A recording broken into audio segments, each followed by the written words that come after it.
Okay children, now in the second video I am going to explain the poem. The cardboard shows me how it was. यहाँ पर cardboard का मतलब है photo frame. The cardboard shows me how it was when the two girls, cousins, went paddling. When the two girls, cousins, जो poetess की mother है उसके साथ में जो दो लड़कियां हैं, they are the cousins of her mother, paddling, each one holding one of my mother's hands.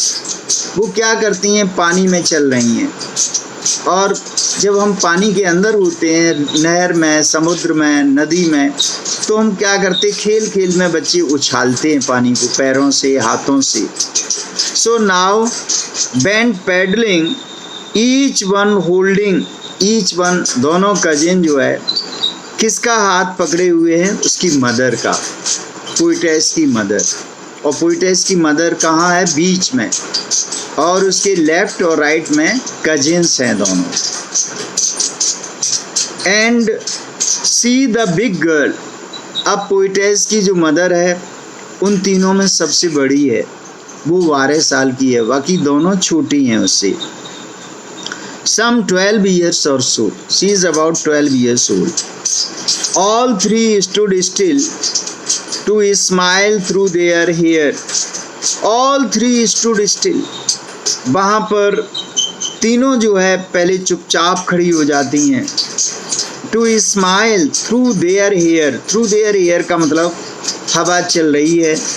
And their hair are flowing, बाल जो है उड़ रहे हैं हवा में और वो चेहरे पर आ रही है. They are coming on their faces, wind की वजह से. And they are smiling. My at the uncle with the camera, और अंकल के हाथ में कैमरा है जो साथ में गए हुए हैं. अब वो क्या करते हैं, पोज लेते हैं, फोटोग्राफ लेते हैं उन तीनों का. A sweet face, क्योंकि मदर जो है she is a young girl, only 12 years old. A sweet face, my mother's. उस समय माँ केवल 12 साल की थी. And at this small tender age, her face was very innocent and sweet. That was before I was born. Poetess बता रही है, मदर जब केवल 12 वर्ष की बच्ची थी, उस समय तो उसकी मैरिज भी नहीं हुई, पोइटेस का जन्म भी नहीं हुआ था. Before I was born. And the sea which appears to have changed less, लेकिन वो बता रही है कि देखो टाइम जो है किसी को छोड़ता नहीं. Time does not leave anyone and does not wait anyone, न तो किसी का वेट करता है न किसी को छोड़ता है. तो बता रही है कि and the sea which appears to have changed less, समुद्र जो है उसमें कोई परिवर्तन नहीं हुआ, क्योंकि प्रकृति में जो चीज़ें हैं वो बदलती नहीं. They are never changed. और बदलता कौन है, चेंज किस में आता है, ह्यूमंस में, बिकॉज वी आर मॉर्टल्स. और नेचर जो है दैट इज इमॉर्टल. तो वो बता रही है and the sea which appears to have changed less washed their terribly transient.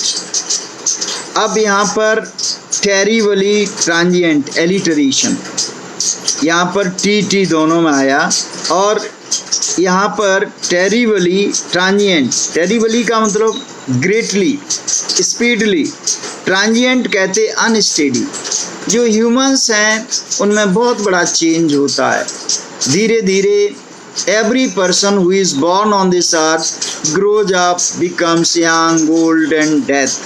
So in various stages, and ultimately he or she will have to die one day, because we are all mortals.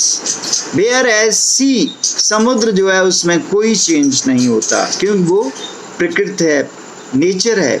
Nature में चाहे mountains हैं, hills, they are least changed. तो ये इसमें बताया गया है कि मदर जो है वो मॉर्टल है, और जो ओशन है जो जहाँ पर वो पिकनिक मनाने गई, दैट इज इमॉर्टल, उसमें देयर इज लीस्ट चेंज।